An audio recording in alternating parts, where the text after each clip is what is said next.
Well, good morning, everyone. We are back with another GR Giving Day podcast. And this morning I have Jena and Fran with me.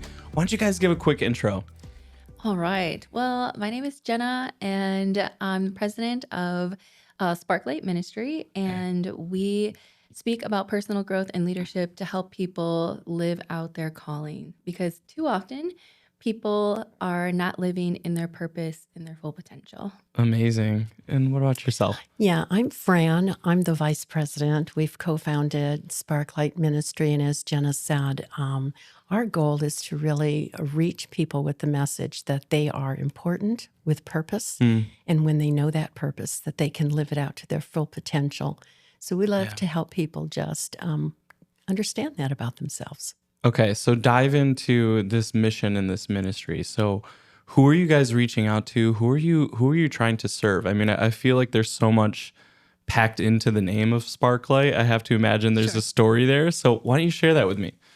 Yes. So we're really targeting the 16 to 24-year-old demographic. Okay. And mainly because at that time, they are still trying to figure out what they want to do in life and what their purpose is. And they're trying to figure out what that message of themselves and their brand is. Yeah. And all too often, we start school and we get put into this box of like, oh, you have to measure up to this level and you have to pass this test and you have to do this.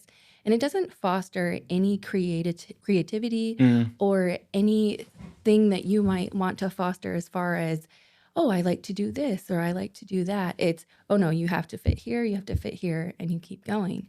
And so what happens is that once you graduate, you get into these jobs where you're kind of like, oh, well, that sounded great on paper, but it's not exactly what I want to be doing.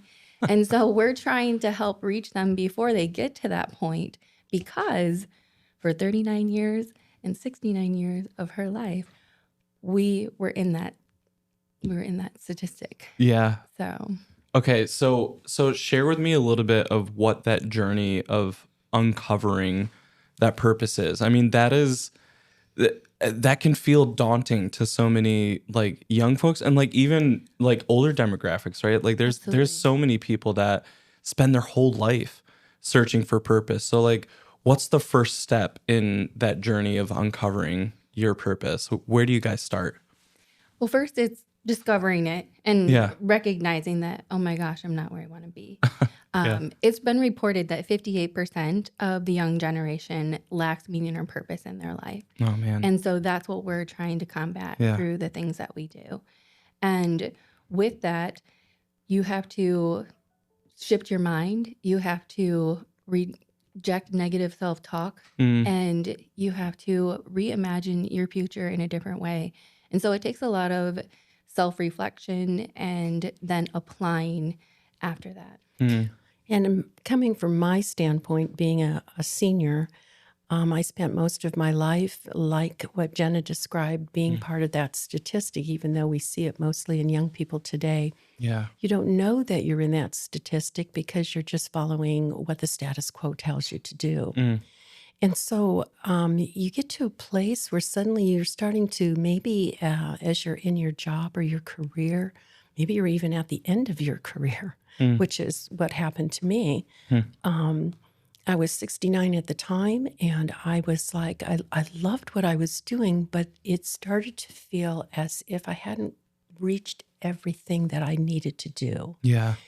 And so I really believe that between what we're saying to the young people and what I've experienced in my life enables us to speak to a wide range of people. So we, like Jenna said, we want to target the younger people, but we also recognize that there are people in my age group and maybe a little bit younger than me who are also going, you know, you hear about the midlife crisis. Yeah. Yeah. Well, in a midlife crisis, what are you doing? You're saying, is this all there is to my life? Right. Isn't there more? Well, when you start asking that question or you start thinking in that direction, that's the moment you really need to stop and you need to go, I know there's more, but I don't know how to get it. Yeah. And what we got was a vision, actually, of sort of fire That's why we call ourselves Okay. Spark Light, because our lives can represent varying stages of fire. So sometimes a fire is burnt and it had a passion, kind of like my life was, and then it starts to die down. Hmm. And if you've ever been around a campfire, you can see the embers are just barely still there, Yeah. unless you're, throwing water on it and killing it. Yeah. But then there's times in my life where I've sat around and just being comfortable with where I am, like around a nice warm campfire. Mm-hmm. You don't really want to leave because the warmth is there. And the minute you step out of that Yeah. circle of warmth, you're not sure what you're going to encounter. And then there's been times through life when you might feel like your life is just like a forest fire. Hmm. It's chaotic. It's uncertain. You don't know the direction you need to Yeah. go. And all you can see is the turmoil. But what we're hoping to do is to say, you can be a signal fire, like that SOS. Yes. Yeah. Partly sometimes it is that, a cry to say, I need help and I need guidance. But once you get your signal fire burning, what happens? People get drawn to you. You start to have impact and influence in your community and in the people in your lives. Man, that is so cool. So, you mentioned it's 16 to 24, like as the age group that you guys are kind of honing in on and focusing in on.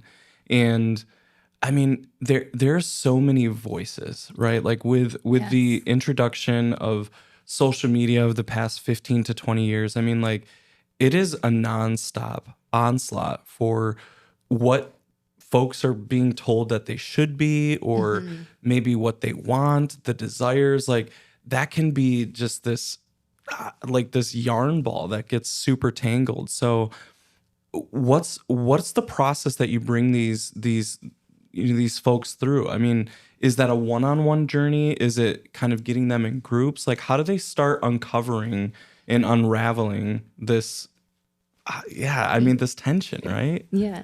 Well, it can come in a bunch of different ways. So we're working on trying to partner with the schools so that we can get in there. We have a couple workshops that we can provide. One is building their purpose statement, or Okay. what is their life mantra per se. Hmm. And then we also have another workshop that helps them be able to answer the question, tell me about yourself. Okay. Because a lot of the time you get into a job interview, especially at that young age, and you're kind of like, oh my gosh, there's so much. Where do I start? Right?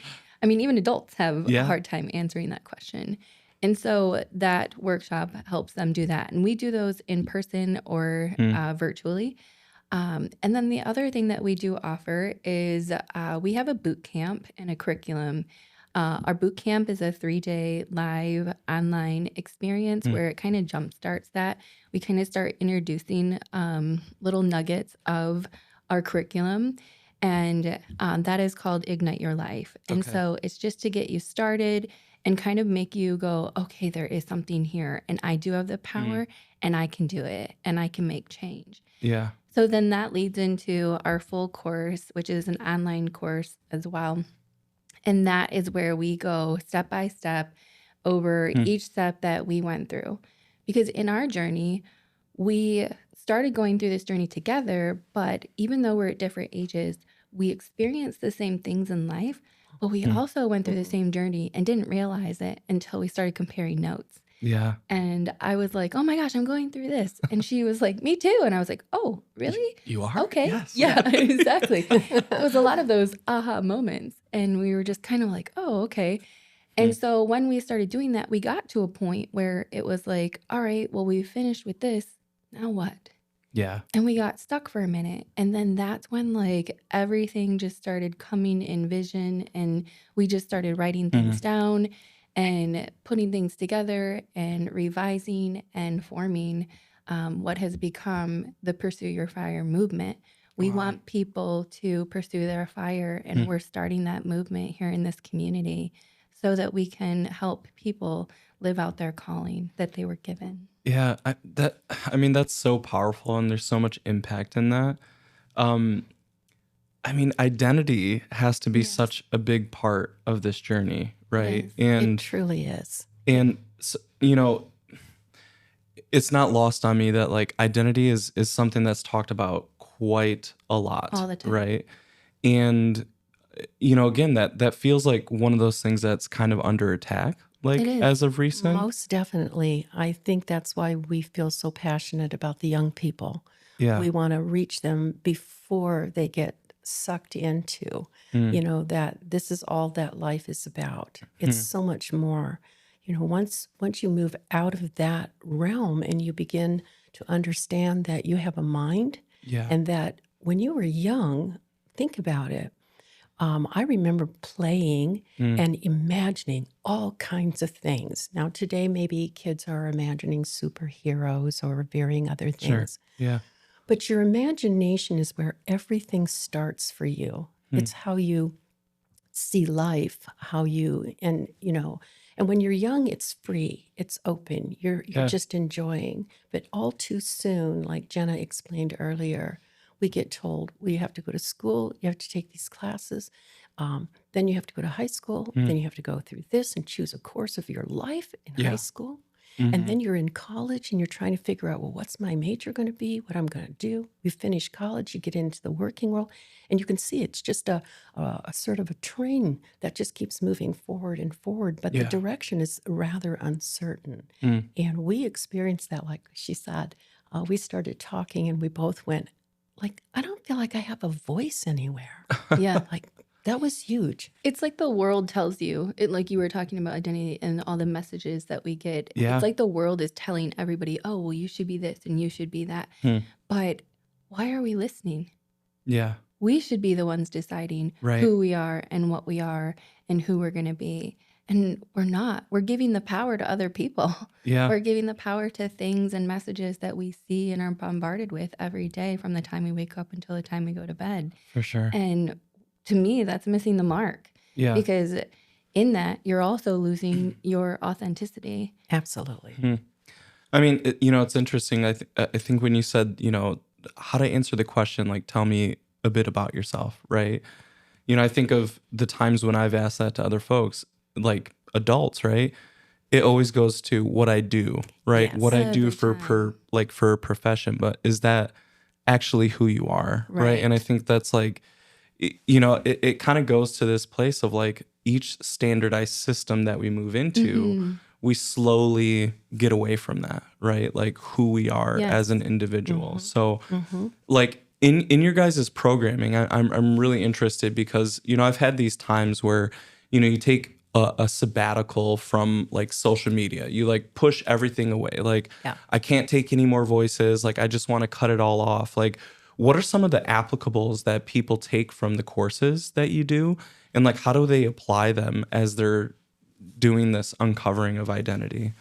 Well, I'm glad that you asked because what we do is we also provide tactical habits that you can Okay. form to Yeah. help make these things stick. Yeah. So, for an example, one of the things that we talk about is learning how to reboot your mind. Hmm. So, Okay. for me, when I first started the journey, I used to think that people that got up and went to the gym, at 4 or 5 in the morning were crazy people. I'm just like, you I guys still are nuts. think that. Well, It's not me. yeah. Yeah. Well, I go to the gym now, right? Yes. So in that, I had to change my thinking and Hmm. reboot my mind to go, well, those people aren't crazy. They're just investing in themselves before they invest in anything else. Hmm. And I was kind of like, oh, well, when I think of it that way, it's a lot easier for me to get up at 4 in the morning to go to the gym.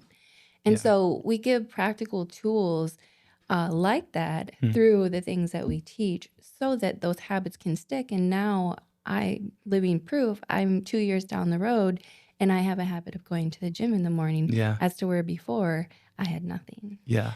Yeah. My journey started right along with her, but slightly in a different tack, and that surprised both of us. Mhm. I did know that my mind had to be rebooted. However, before I could even do that, it became very apparent to me that I had to recognize that I was making choices. Hmm. It's really easy to be able to say to yourself, well, I'm not where I am because my boss doesn't recognize my talent, therefore I'm Hmm. not getting promoted. So it's my boss who's keeping me from becoming the person that I want. Sure. Sure. Right? That's just one small example of Mhm. multiple ways in which that happens to us. And I had to recognize that same thing, that in the midst of those moments, I was making choices to accept what they were saying. Mm.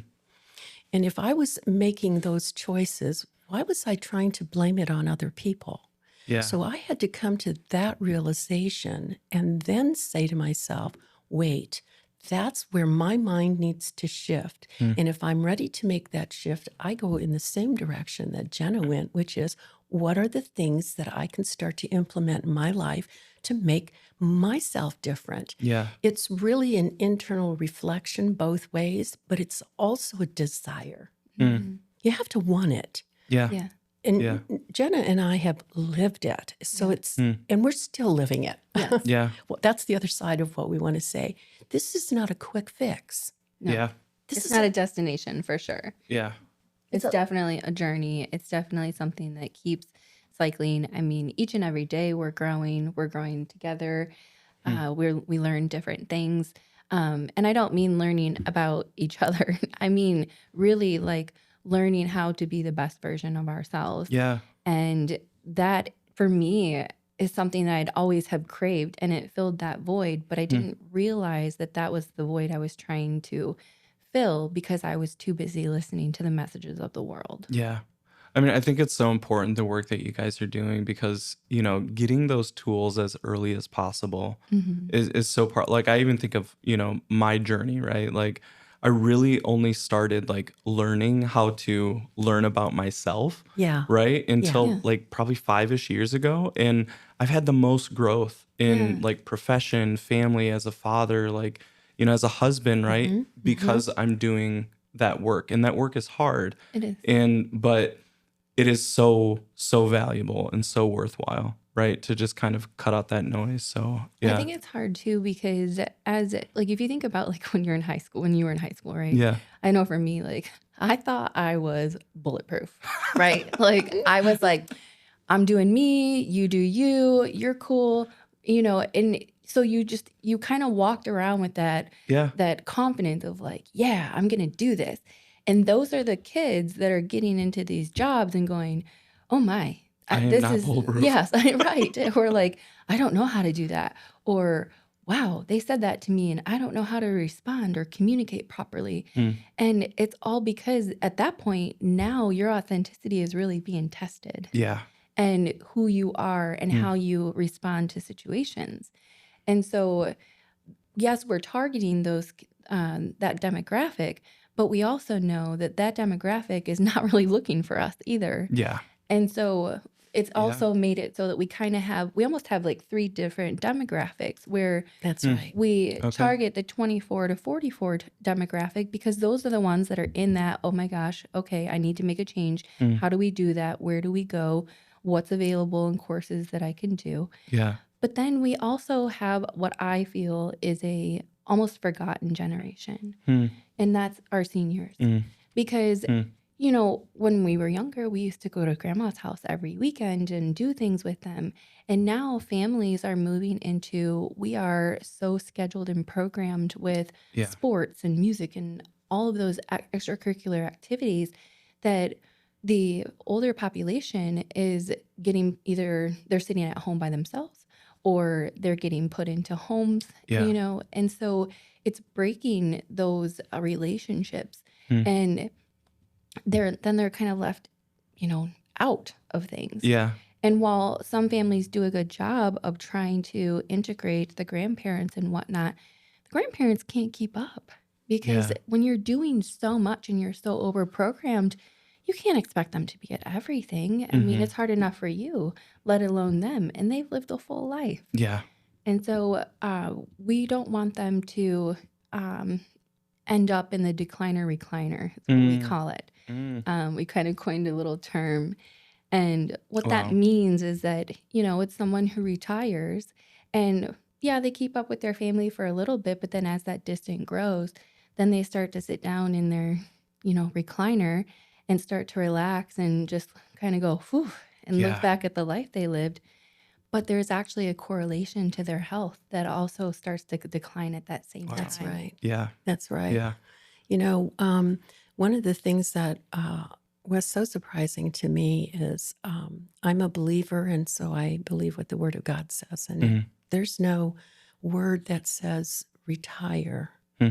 I had a gentleman who once explained it like, no, what it just means, like, when you have a big semi going down the road and it needs new tires, they take the outer layer off, they retire Mhm. the wheel. Mhm. Well, that's what I'm experiencing. I mean, I'm a quote retired individual, Hmm. and I've spent my life working and doing all those things, but there's still more for me to do. When you can keep your mind alert, when you can find that purpose in your life, Yeah. then you don't have to stop and do what Jenna described. Like, okay, whew, I'm done with the hard part of life, which is working and providing. And maybe you've saved up and you have enough retirement funds that you can go and see the world. All those things are good. But if you Yeah. don't have that, you're left with yourself Hmm. and just sitting and wondering, what's my purpose? We come back to that question. Yeah. Mm-hmm. Our belief system says, and we know this to be true, every person, even you, Mhm. were born, within you, this purpose for your life, Yeah. what your traits are, what your personality is, what your skill sets are. They're all encompassed in a purpose. So when you ask a young person, Hmm. what do you want to be when you grow up? That was always Yeah. little kids. So what do you want to be? And they're a princess or whatever. Mm-hmm. But nowadays, that statistic that we just quoted earlier, 58% say, I have no idea. Yeah. Mm-hmm. I don't know. I don't even know I'm Hmm. here. Well, think about that for just a second. If you're walking like that, what's the reason Hmm. to live? Yeah. Why do we see suicide in teens? Hmm. They don't have that groundedness of Mhm. you are special and unique and you have something to give Yeah. to society well beyond what they're telling you. Yeah. Because all they're Man. hearing is you're not measuring up. Yeah. You got to be this. Yep. You should be here. Mm-hmm. Right. Mhm. It's all of Your those. grades aren't good. Yes. Yeah. You're not thinking properly. Are you thinking at all? Yes. Yeah. Yeah. Oh man. So I want to talk a little bit about like the difference between men that go through this program versus women, right? Because if I think of, we've had a couple mental health nonprofits throughout Sure. JR Giving Day, right? Yeah. And I think how men and women approach purpose is different, and also the systems in which they hear those voices are very different, right? Mm-hmm. So I'm interested, like, what are the differences in like some of those aha moments, like in those demographics? Like, are they the same? Like, do you guys do cohorts for men versus women? Like, what's the way to approach that, right? I think that men, when they want to do something, they kind of make a decision and then they go all in and they think that they're going to, be done with it. Sure. And they forget that sometimes it's a journey. Yeah. And so for men, I think they get on the horse and then they go a little ways and then they fall off. And it's kind of a, we keep getting on and off and on and off a Yeah. little bit. Yeah. But at some point there is a breakthrough to where, they're riding the race and, Mhm. they can stay on and stay sustainable. Yeah. I think with women, because of our nurturing sides that we have in us, Mhm. we see that and go, okay, well, I know I need to do this. And so we take a little more time with it. Instead of going Mm. as hard and fast as the men, we take our time and we're a lot more introspective and Mm. reflective more than men Mm. because men weren't taught that, they were Yeah. taught to be like, we don't talk about our feelings sort of Yeah. thing. Yeah. And so that part is difficult for them. Yeah. I would agree with that and just add, men by their design, I'm going to say it that way, Yeah. Yeah. were made to be providers, Mm-hmm. head of homes, Mhm. sort of the in charge. And women by design, as Jenna mentioned, are the nurturers. Mhm. We have that whole emotional side of ourselves. And we together as genders, we forget that those differences exist, but that we're there to help what's lacking in the Yeah. one Mm-hmm. to bring to the other. Yeah. So, as an emotional woman, I need a man who has a clear perspective and can say, that's probably not the direction that you need to go. Let's rein in that and let's think about some factual things. But then, as women, what we can provide to the men is to say, okay, that's a factual thing, but what are you feeling in that moment? Yeah. How does it meet what you are designed to be? So I remember when my husband was alive and we sort of hit that 40s to 50s thing. And he kind of went through that, what I earlier said was Yeah. midlife crisis. Yeah. And he would say to me, I'm just working and working. I want to be the best provider that I can. But that was the only thing he knew he had to do. He forgot about himself, Mm-hmm. who he was. Mm-hmm. What were the joys of his life? What were the hobbies? What were the things? And I think that men get trapped into that. I'm a father, I'm a provider, I have to take care of my wife and my family. Yeah. And so when we go through this journey, we want men to identify, what fire are you sitting at? Where Yeah. are you? Yeah. So the imagery is the same, but the outcomes will look different and the journey will look different. Yeah. But the steps to it remain the same Yeah. for all of us. Yeah. I mean, the household systems will look so different if people Yes. can go on these journeys, right? Yes. There's such a holistic element to what you guys are doing, like bringing wholeness to identities, going on those journeys. I mean, there's so much health in that, and I think that's amazing. So, tell me, where can people get involved with Spark? Like, what are the needs that you guys have? Like, is there ways to volunteer? What's next on the horizon for you guys? Well, what's next is that we're actually launching our curriculum in 2025. Okay, So awesome. that is one of big exciting thing for us. They can get in touch with us through our website, which is sparklightministry.com. We do need volunteers as far as we are looking for people to come on board. We currently do have an advisory board that we do hope to someday turn into an executive board. Okay. But right now they're just in an advisory role. So we're looking for business people. We're looking for what are the other positions? Professionals that have experience like attorneys or accountants or Yeah. all the things that any business would really need to have. But nonprofits need that on boards. Yes. Yeah. So, if you have a like passion and you want to know more about what we're about, that would be really helpful for us because we need those voices. When you Yeah. start something, it's just the two of us Yes. bouncing each other off. Yes. And we only know so much. Yes. And so we love the feedback that we can get from people. And that brings up a good point too. When we do administer our curriculums and things like that and workshops, we go together and we always speak together because we like to provide the generational views Yeah. of what we're trying to talk about, because we feel that is super impactful, because then they can see, oh, this is what could happen if I don't do this now. This is what could happen later down Right. the road. Right. So we're also looking to get involved with our school systems here. So Okay. we're starting to make those connections and things like that. Awesome. But yeah, so that's kind of where we're at right now. Amazing. So sparklightministry.com. And it looks like there is a giving page and a connect page.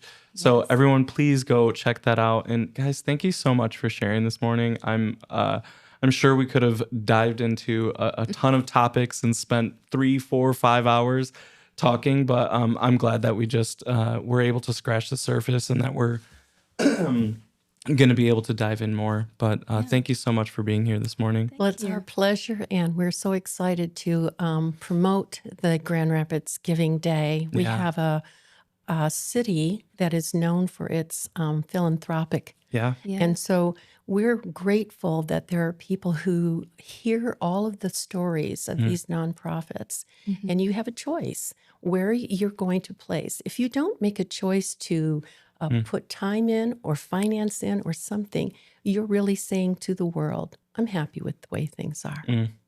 And so we want to challenge everyone to go and look at the pages and the Yes. nonprofits that are there. And we're just one of 50. So Yes. that's an exciting thing.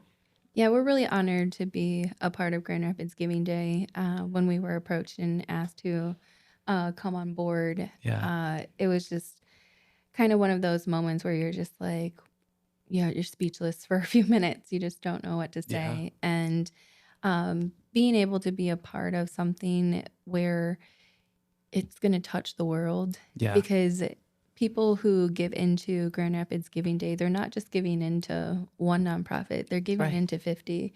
And Yes. so it's kind of like when they do those campaigns where like match your dollars, right? Yeah. It's like make your dollar Yeah. go farther. Well, Yes. it's doing that. You're going to be doing Exactly. that. And the impact is going to be so cool to see, Yeah. right? So just for everyone who's watching, again, Giving Day Tuesday, December 3rd, $250,000 is the goal to raise. Yeah. And it's going to go to 50 plus female-founded nonprofits. And what a cool movement to be a part of. Thank you. Yeah. Thank you guys so much. Thank you.